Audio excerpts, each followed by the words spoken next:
بیایید با هم آخرین کتابخونه دنیا رو ببینیم. سلام بچه‌ها، امروز می‌خوایم ببریمتون و یکی از جاهای دیدنی لس آنجلس رو بهتون نشون بدیم به اسم The Last Bookstore.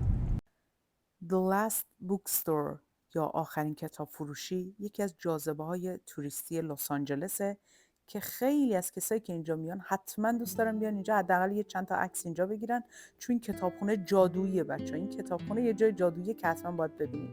جدای از اینه، باز میگم کتابخونه، کتاب فروشی شما میتونید، ولی واقعا کتابخونه است، ولی خب میتونید کتاب بخرید، هر کتابی که خواستید میتونید بخرید.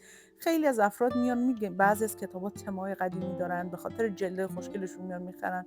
خیلی افراد میان واقعا کتاب میخرن از اینجا، یعنی اون کتابای ژانرایی که دوست دارن. ولی جالبش اینجاست خیلی قیمت کتاب پایینه بچه. اینجا تو آمریکا کتاب حداقل $20 قیمتشه وسط حد کمش، ولی اینجا مثلا کتابای $2، $2.5، $1، بعضیشون واقعا برای دکور بودن کتابن، ولی خب برای دکورن، به خاطر قیمت پایین براشون گذاشتن $1.5.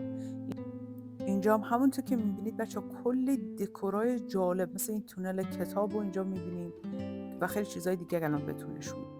بچه اینجا اومدن با کتاب یه تونل درست کردن.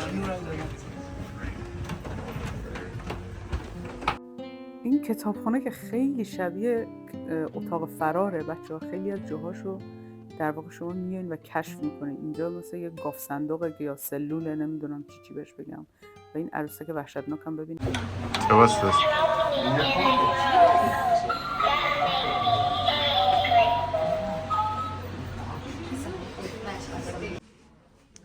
اثر هنری برو کنارش وایسا. من بخوابم بچه. سامی خسته از همیشه دنبال جه خواب میگرده. دماغش رو کنده نشده. من اثر اصلیش رو دیدم دماغ نداره.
اینجا رو ببین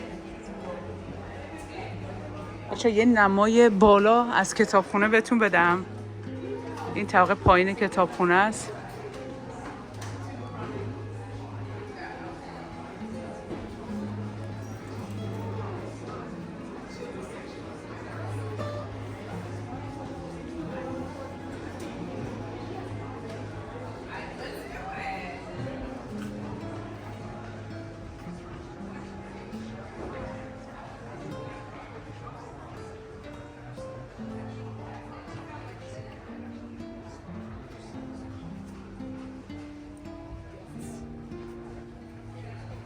بچه رادیو جیبی رو نه این جیبی نیست، این رادیو رومیزیه. این پیدا کرد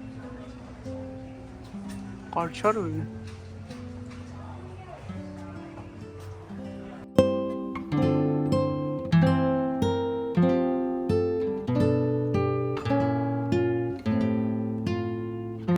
بچه اینا تخم مرغ اژدها. اینا تخم مرغای اژدها هستن. تخم اژدها.